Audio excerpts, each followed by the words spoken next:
እንደ ንስር ክንፍ ከአገር አገር የእግራቸው ሸሆና እስኪነቀል እንዴት ይበሩ ነበር። ትንሣኤ ባይኖር በረሃውን ምድረ በዳውን ለምን ይሞሉት ነበር? ለምን ብለው ባለጸጎች ድሆች ሆኑ? ትንሣኤ ስላለ ነው። ለምን ይመስላችኋል? በጣም አመንዝሮች የነበሩ ንጹሃን የሆኑት ትንሣኤ ስላለ ነዋ። ምን በወጣችሁ እናንተ እኔን እዚህ ቆማችሁ የምትሰሙት? አንድ መናኛ ሰው የምታደምጡት? የትንሣኤው ኃይል ስላለ ነዋ። ለምን ሌሊት ትቆማላችሁ? ለምን በማለዳ ለቅዳሴ ትገሰግሳላችሁ? ትንሣኤ ስላለ ነዋ። ለምን መረን አልወጣንም? ለምን ሊል ዘሊል አልሆንም? የትንሣኤው ኃይል ስላለ ነዋ። ቤተ ክርስቲያን ባላውያን ነገሥታት ፊት ባረማውያን ፊት ለምን ደፈረች? ትንሣኤ ስላለ ነዋ። አያችሁ፣ የቤተ ክርስቲያን የሕይወቷ ማዕከል ትንሣኤ ነው። እና ትንሣኤ ባይኖር ምን እንሆን ነበር ካላችሁኝ፣ ሐዋርያት በራቸውን ዘግተው ሙሾ ሲያማሹ እንደኖሩት እኛም በራችንን ዘግተን እየነፈረቅን እንኖር ነበር። ቤተ ክርስቲያን በሯን የከፈተችው መቼ ይመስላችኋል? ጌታ በእውነት መነሳቱን ስላወቀች ነዋ። ለምንድነው በዓለም ፊት የደፈረችው? ለምንድነው በነ ኔሮን ቄሳር መናፈሻ ግቢ ውስጥ ከነ ሕይወቷ የተቃጠለችው? ትንሣኤ ስላለ ነዋ። ለዚህ ነው ቅዱስ ጳውሎስ አንድ አስደናቂ ቃል የሚናገረው፣ በትንሣኤው ኃይል አምናለሁ፣ በመከራው እካፈላለሁ፣ በሞቱም መስለዋለሁ። ለምን? የትንሣኤው ኃይል። የትንሣኤው ኃይል ጨዋ ያረጋል። የትንሣኤው ኃይል ጭምተኛ ያረጋል። የትንሣኤው ኃይል ንጹሕ ያረጋል። የትንሣኤው ኃይል ዝቅ ያረጋል። የትንሣኤው ኃይል ነው ዓለምን የቀየረው። ስለዚህ ትንሣኤን ማውራት የሚገባ ነው። ጌታ ባይነሳ ኖሮ አሁን እንዳልኳችሁ ደጃችንን ዘግተን ፈሪዎችና ተንቀጥቃጮች እንሆን ነበር። ዓለም ደስ ይለዋል፣ እናንተም ሙሾ ታሟሻላችሁ እንዳላቸው ዓለም ደስ እያለው አሸንፌዋለሁ ብሎ ይጨፍር ነበር። እኛ ግን እያለቀስን እንኖር ነበር። አሁን እኛ እንዘምራለን፣ ዲያብሎስ ይፈራል። እኛ ቀና ቀና ብለናል፣ አጋንንት አፍረዋል። ሰይጣን ዲያብሎስ ቀለሁ እንደወጣ ባሩድ ምንም የማይጠቅም ሆኗል። የትንሣኤውን ኃይል ለሚጠቀሙበት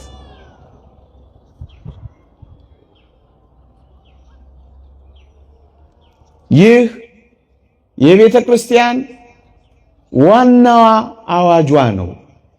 ወገኖቼ ጌታችን በእውነት ስለተነሳ ነው ሁሉንም ነገር በቤተ ክርስቲያን ማድረግ ይቻላል። ጌታችን በእውነት ተነስቷል። ታዲያ ምን አዲስ ነገር ልትነግረን ነው? ማለዳ ማለዳ አዲስ ነዋ። የቤተ ክርስቲያን የሕይወት ማዕከል ነዋ። የወንጌል ትኩረት ነዋ። አራቱም ወንጌላት የተለያየ ነገር በተለያየ አቅጣጫ ቢያስተምሩም በትንሣኤው ግን ተባብረዋል። በትንሣኤውን የደመደሙት ትንሣኤው የቤተ ክርስቲያን ሕይወት ነው።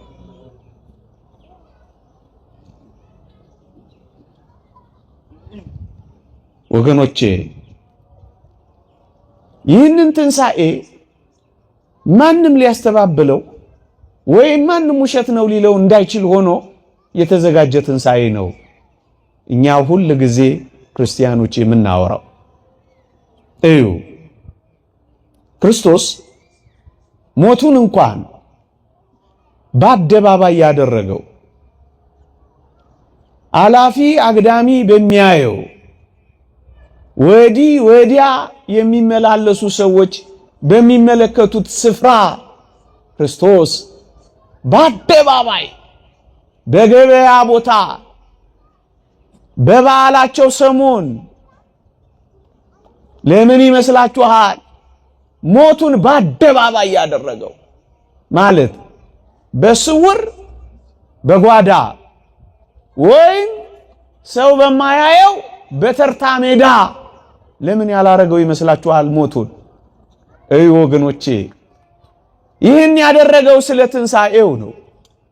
ክርስቶስ በመንገድ ላይ ወድቆ ወይም በጓዳ ታሞ ወይም አቃስቶ ማቆ ወይም አስታማሚ ምናምን እያመጣለት አይደለም የሞተው። በአደባባይ ተሰቅሎ ነው የሞተው። ለምን? እዩ ትንሣኤውን በአዋጅ የሚያደርግ ስለሆነ ክርስቶስ ሞቱንም በአዋጅ ያደረገው ለዚህ ነው። ለትንሣኤው ምስክር የሚሆን አሟሟት ነው የሞተው እያልኳችሁ ነው። ምን ማለት መሰላችሁ? ሞቱ በአደባባይ ተፈጽሞ እንኳን አይሁድ ክደዋል፣ ትንሣኤውን አላምን ብለዋል። አሟሟቱን በስውር ቢሆን ኖሮ ትንሣኤውን ላለማመን ምክንያት ያገኙ ነበረ። መሞቱን በምን አውቀን ነው ተነሳ የምንለው ብለው ሰበበኞች በሆኑ ነበረ።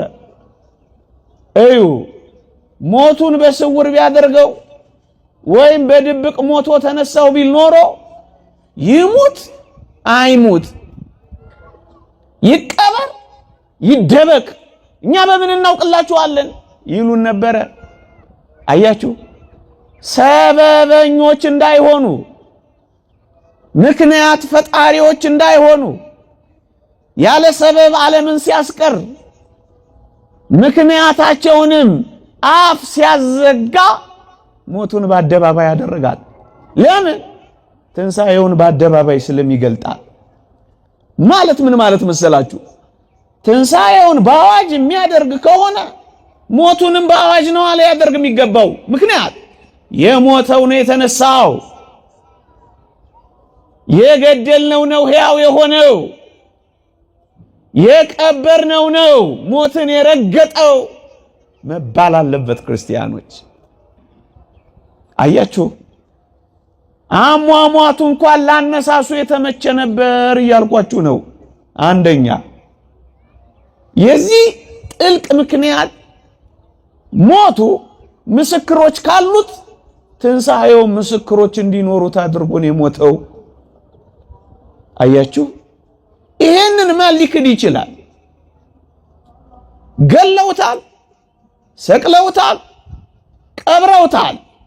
ያው ራሱ እንደሚነሳ ለማረጋገጥ ሞቱን እንኳን በአደባባይ ያደረገው ለትንሣኤው የተመቸ መደላደል ሲፈጠር።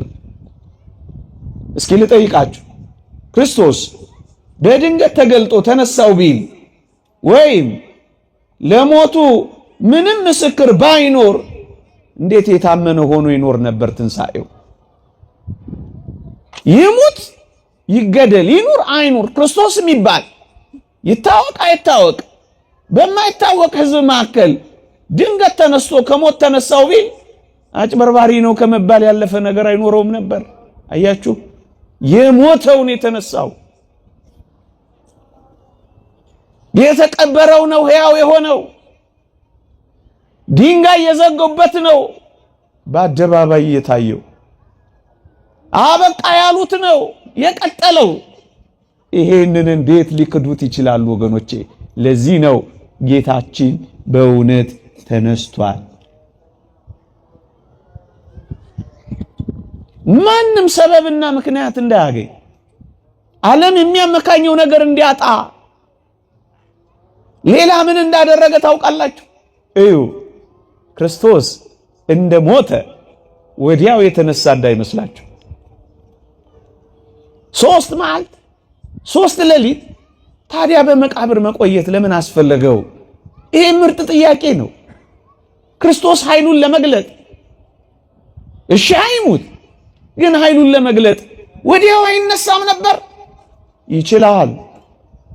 ለምንድን ነው ግን እንደ ሞተ ወዲያው ያልተነሳው?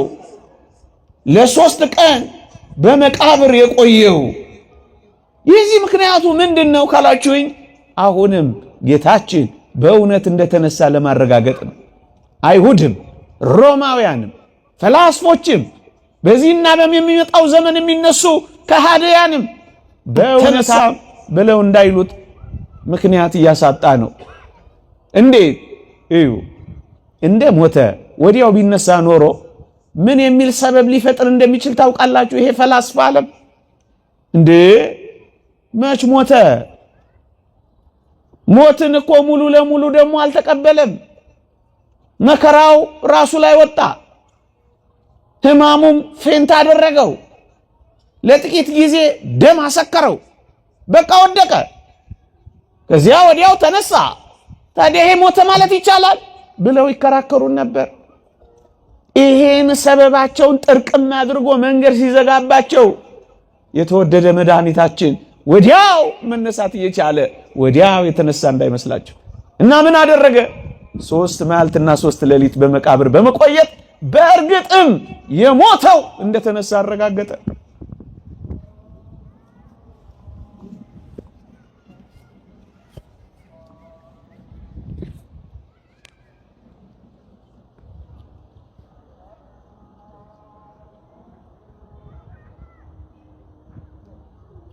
ጌታ በእውነት መነሳቱን ለማሳየት እንደ ሞተ ወዲያው አልተነሳም። አልሞተም ወይም ሙሉ ለሙሉ ሞትን አልተቀበለም የሚል ትችትና ነቀፋ የሚያመጣ ዓለም ነውና ይሄንን አፍ ሲያዘጋ ወዲያው አልተነሳም ወገኖች። እሺ ወዲያውስ አይነሳ? አንድ ቀን ብቻ ቆይቶ አይነሳም?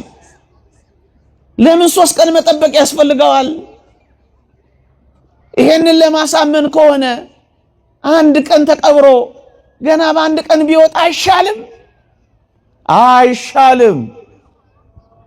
ለምን? እዩ መሞትን ማሸነፍ ብቻ አይደለም የክርስቶስ ዓላማ እና ከዚህ ፈቀቅ ያለ ዓላማ አለው። አዎ መፍረስን፣ መበስበስን፣ ሙስና መቃብርን የማይነካው ድል የሚነሳ መሆኑም ጭምር መረጋገጥ አለበት ለዓለም። ስለዚህ 3 መዓልት 3 ሌሊት መቆየት አስፈለገው። ወዲያው ወጥቶ ቢሆን አያችሁ፣ ይፍረስ አይፍረስ፣ ይበስብስ አይበስብስ፣ መበሰለስና ለመበስበስን ያሸንፍ አያሸንፍ፣ በዚህ ላይ ስልጣን ይኑረው አይኑረው፣ ይህንን ድል ይንሳ አይንሳ ደፍረን ለመናገርም አቅም አይኖረንም። ለትንታኔም አይመችም።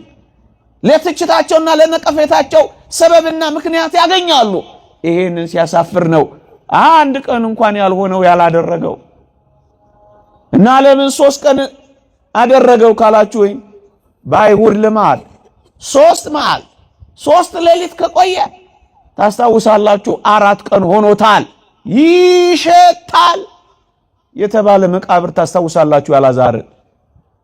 አዎ ያኔ ያበቃለታል። ያኔ መፍረስ መበስበስ ይጀምራል። ያቺ ቀን መታ ሳይፈርስ ሳይበሰብስ መፍረስን መበስበስን ድል ነስቶ እንደተነሳ ለማሳየት ነው 3 ቀን እስኪሆን ድረስ ክርስቶስ የጠበቀው። ሌላውን ሁሉ ምሳሌ ትተነው አያችሁ ሰበብና ምክንያት ዓለም የለው ክርስቶስ አልተነሳም ለማለት ለዚህ ነው ወንጌላችን የሚያመካኙት አጡ ይላል። የእውነት በቅጥነተ ሕሊና ለሚመረምር ሰበብና ምክንያት የለውም። ኢየሱስ ክርስቶስ ከሞት አልተነሳም፣ ሞትን ድል አልነሳም የሚልበት ዓለም ኃይል የለው። ለምን 3 ቀን አደረገው? ምን አለ ከረምረም ቢል የበለጠ ሊያስደንቀን 30 ቀን የበለጠ ሊያስደንቀን እንደ መስቀሉ 300 ቀን 300 ዓመት ወይም 300 ቀን ቢያደርገው አይሻልም ነበር? ከረምረም ብሎ እጃችንን በአፋችን ደግሞ ባስጫንን ምን ነው? ይህም ጥሩ ጥያቄ ነው። ይህም ምርጥ ጥያቄ ነው። የተወደዳችሁ ኦርቶዶክሳውያን ብዙ ጊዜ በመቃብር ደግሞ ለምን እንዳልቆየ ታውቃላችሁ? ዓለምን ሰበብ እያሳጣ ዓለምን ምክንያቱን እያራገፈ በአንጻሩ ግን ወዳጆቹን ደግሞ የማይጥል አምላክ ነው። ለምን ካላችሁኝ አሁንም ይሄን ያደረገው ስለ ወዳጆቹና ስለ ጠላቶቹ ነው። ጠላቶቹና ማን? የሰቀሉት ናቸው። እዩ ብዙ ጊዜ በመቃብር ቆይቶ ቢሆን ኖሮ ክርስቶስ አሁን እንዳልኩት 30 ዓመት 300 ቀን 300 ዘመን ቆይቶ ቢሆን ኖሮ ምን ይሆን እንደነበር ታውቃላችሁ? ሰው ከጊዜ ብዛት የተነሳ ያየውን ይጠራጠራል። ጊዜው ሲረዝም ጊዜው ሲበዛ ያየውን ይጠራጠራል፣ የሰማውን ይዘነጋል፣ የሆነውን ነገር ፍጹም አድርጎ ይረሳዋል። አያችሁ ሰቃዮቹ እንዳሉ በዚያ የተሰበሰበው ሰው ሳይርቅ የገደሉት እጆቻቸው ገና የገዳይ እጆቻቸው ገና እየጮሁባቸው ሳይረሱት ሳይዘነጉት ወዲያው ተገልጦ ሊያሳፍራቸው ይገባል። ትላንት ወዲያ የገደለው ማለት አለባቸው። ይሄ ምን ማለት መሰላችሁ? በሌላ ዘመን ወይም በዚህ ዘመን ወይም ከ300 ዓመት በኋላ እንደመስቀሉ ወይም ከ300 ቀናት በኋላ ገዳዮቹ በሌሉበት ሰቃዮቹ በሌሉበት ቢነሳ ኖሮ ግራ ከማጋባት በቀር ፋይዳው ምን ይሆን ነበር? ምክንያቱም ላላዩት ላልሰሙት እንዲያው ቢገለጥ ኖሮ ግራ ይገባ ነበር።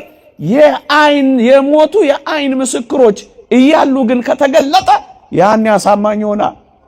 ለዚህ ነው ሳይረሱት ሳይዘነጉት ደግሞም ሳይጠራጠሩት ብዙ ዘመን ሳይቆይ ወዲያው የተነሳው። ለዚህ ነው ኤስ ምክንያት ለማሳጣት ነው። ዓለምን ሰበብ አልባ አድርጓታል። አልቀበል ብሎን ነው እንጂ አዋጁ እውነት ነው። የሞተውን የተነሳው የተቀበረው ነው መቃብር ረግጦ ድል አድርጎ የተነሳው።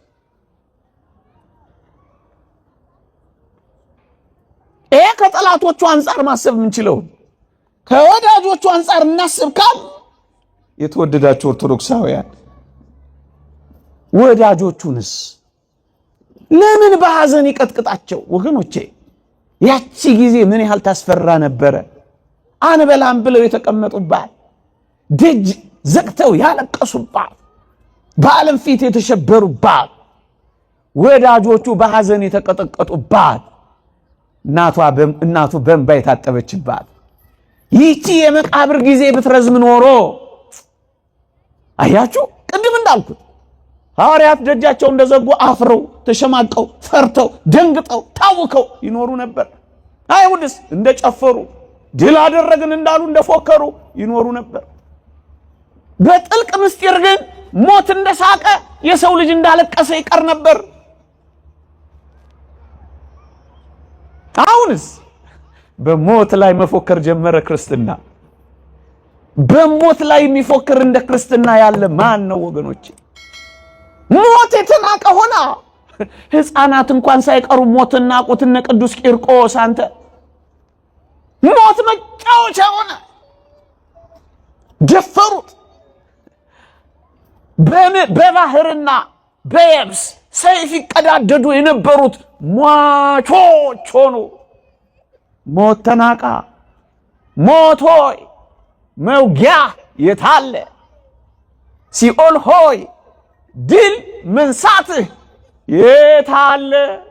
ብላ ቤተ ክርስቲያን መዘመር ጀመረቻ። ሞት በክርስቶስ ሞት ተዋጣ፣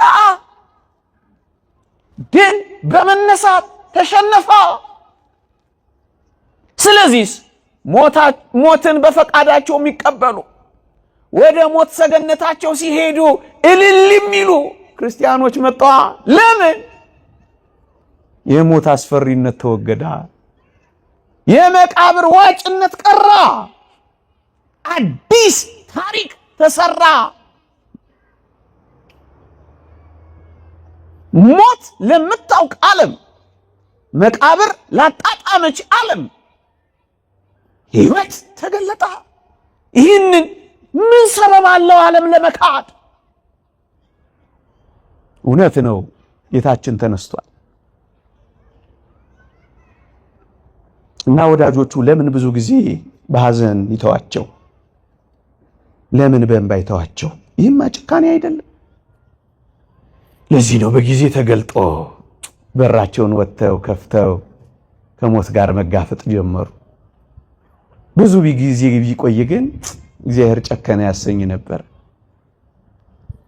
ሌላስ ምን ምክንያት አለ ካላችሁኝ፣ ብዙ ዘመን ቢቆይ አንዳንድ አዋቂዎች ነን ባይ ሰውነቱን በሌላ ሰውነት ተክቶ የቀየረ እንዳይመስላቸው በዛው ሰውነት የተነሳ ስጋውን በመቃብር ሳይተው ከዛው ስጋው ጋር ተዋህዶ የከበረ ስጋ ራሱን ይዞ እንደተነሳ ለማለት ሌላ ስጋ ሌላ ሰውነት እንዳይመስላቸው እኔ ነኝ ዳሱኝ የሚላቸው እኮ ለዚህ ነው። እኔ ነኝ የሚላቸው ለዚህ ነው። ይህንን መዘረዝረው ለምን ይመስላችኋል?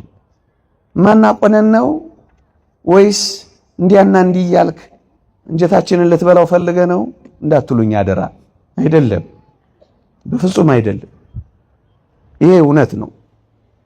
እኛ ባናምነው እንኳን እዚህ ያለነው ሰዎች ባንናገረው ባናምነው እንኳን ይሄ አባቶቻችን ያመኑት ብቻ አይደለም የኖሩበት ብቻ አይደለም የሞቱለት ሕይወት ነው። ይሄ ለትንሣኤው ነው። በመግቢያ እንዳልኳችሁ ይሄ ሁሉ እንጂ ማን ይሰበሰባል? ማንም እዚህ ዞር ብሎም ድርሽ ብሎም አይመጣም ነበር። ጌታችን በእውነት ስለተነሳ። የተወደዳችሁ ኦርቶዶክሳውያን ይሄን እንደ መግቢያ ያዙና ሌሎች እነዚህን የሚያጠናክሩ ጥቂት የትንሣኤውን እውነት የሚያረጋግጡ አንዳንድ ቁም ነገሮችን እናውጋ፣ እንመካከር፣ እናንሳ። እዩ፣ ታስታውሳላችሁ የጌታችን መቃብር ድንጋይ እጅግ በጣም ከባድ ድንጋይ ነበረ።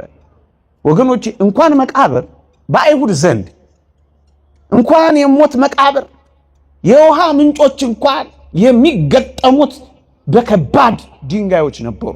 ታስታውሳላችሁ ሴቶቹ ዋና ጥያቄያቸው ድንጋዩን ማን ያንከባልልልናል የነበረው ለምን ይመስላችሁ? ተራ ድንጋይ አልነበረም በመቃብር ቦታዎች የሚገጠም። ብርቱ ጉልበተኛ ወንድ እንኳን የሚያስፈልገው የምንጮች ውሃ ከነበረ የክርስቶስ መቃብር የሕይወት ምንጭማ እንዴት ባለ ድንጋይ እንደሚቆልፉ ታስቡት። ከባድ ድንጋይ ነበር።